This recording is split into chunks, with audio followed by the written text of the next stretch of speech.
All right, so SanDisk will sell you a externally connected SSD. Looks like USB or USB-C, and apparently these things are garbage. Um, Apparently, they randomly just erase all your data. And SanDisk has been claiming there's no problem, claiming it's fixed, claiming it doesn't apply to the new ones, but apparently it does. So they're talking about it. Customers are complaining. These journalists found it. So now there are lawsuits seeking class action certification to sue them for this. So apparently there's a serious defect. So if you got one of those things, be aware. SanDisk Extreme SSD. Apparently if you got one of them, you better back up your data. So I hear lots of stories about Tesla self-driving going awry. Here's a guy that watched a guy who said he watched his car on self-driving, suddenly just veer to the left, hit a barrier, and then burst into flames. And the guy said he'd been using self-driving for a while, and it kept on doing crazy things like this, running over cones and doing many scary things. So, I don't know. I haven't heard of many lawsuits about the quality of self-driving, although there's definitely a lawsuit coming because Tesla has been systematically overstating the range before you have to recharge it by like a factor of 2, and just blatantly saying, well, that other range is too short and people wouldn't buy the car, so we just lie. Which is very much like what Volkswagen did.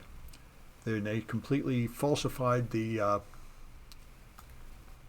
pollution ratings of their vehicles. A whole lot of people did. They modified the sensors to make their vehicle look less polluting. And a whole bunch of them got sued for that. So, it seems like the people that sell cars are just like the people that used to sell horses. They're a bunch of crooks. Anyway, WinRAR is a compression system that's been popular for decades. I never really understood why. It seemed to me like there were enough options, especially now with 7-zip. And apparently WinRAR now has a flaw where you can make a malicious RAR archive that will let you inject commands to run. So that sounds like a fun thing to add to the exploit development class if a public exploit comes out.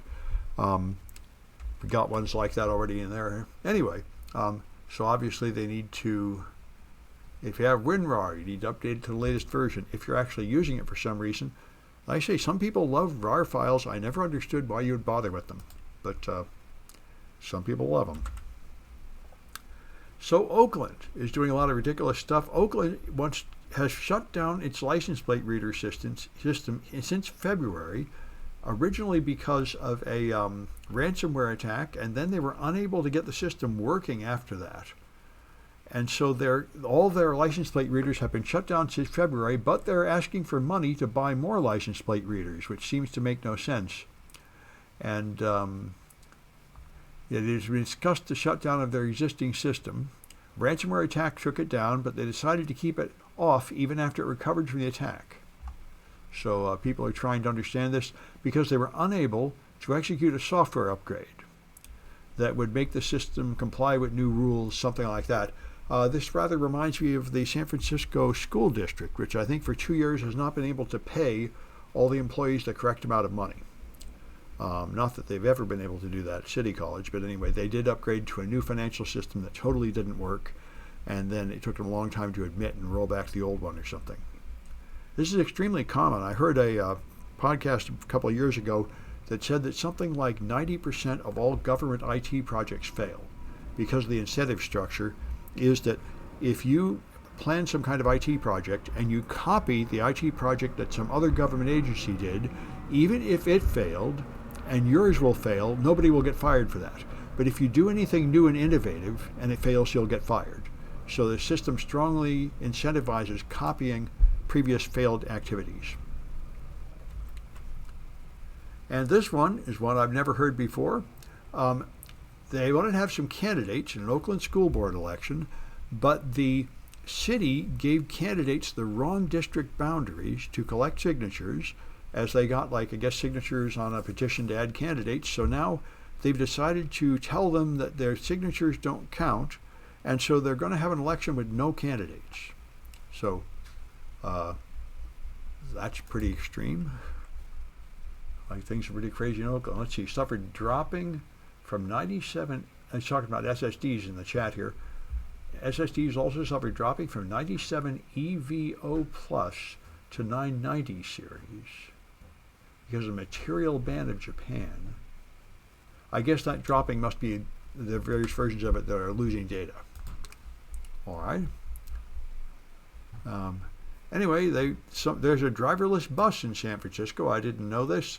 It has a driver monitoring it, and they say, in fact, its self-driving is pretty ridiculous. It goes only 15 miles an hour. Still, somehow it creates terrible jerks all the time.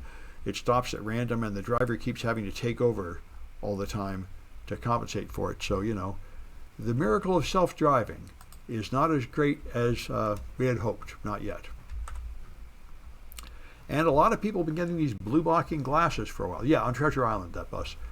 And someone has done a metadata of research and said that they probably do not protect your eyes, and they don't improve your sleep, and they pretty much don't do anything, which is interesting. I saw another study a while ago that showed that exposure to blue light, like from monitors, changed the periods of teenage girls.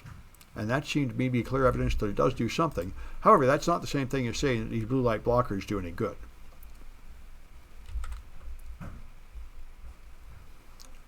So Elon Musk announced that he's going to take away the block feature on Twitter, which is part of very much in character for him, because everything he's done at Twitter is based on narcissism. He's rich and white and powerful, so he doesn't see any reason for anybody else to have any privacy because he doesn't need any. So he doesn't understand that the point of block is not that you don't want to see somebody else's tweets, but you don't want them to see your tweets. It's a way to get rid of someone who is harassing you, and it's not enormously effective, but it's better than mute, which is what Musk wants to keep. And he just is endlessly, persistently, completely uncaring about people who get harassed, like women and trans people and political advocates and stuff. He just thinks that everybody's a big famous celebrity like him, and they can take it, I think, or something like that.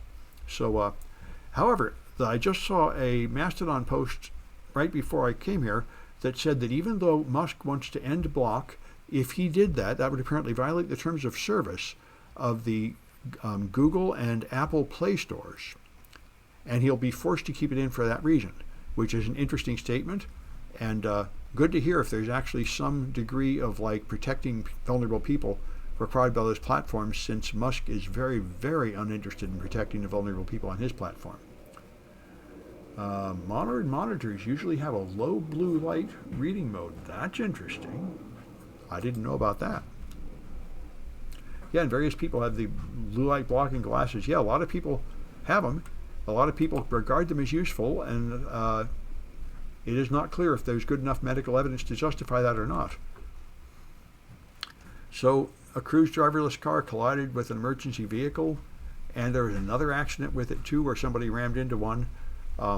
There's San Francisco is in fact a San Francisco lawmaker is trying to block the expansion of these driverless cars in San Francisco, claiming they're just not safe enough yet.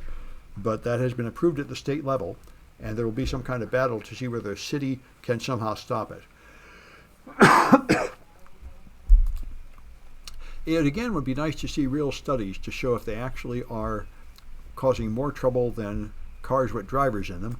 It seems anecdotally like they are, but again, it's not as good as a real study. So this one I heard about a few different ways. Transgender women are banned from women's chess events. The International Chess Federation. So you wonder what malfunction is affecting these people. How would you even know if somebody is transgender? Why would you even care when they're playing chess? I mean, what is wrong with you when you have to make a big deal out of this? It is sort of outrageous.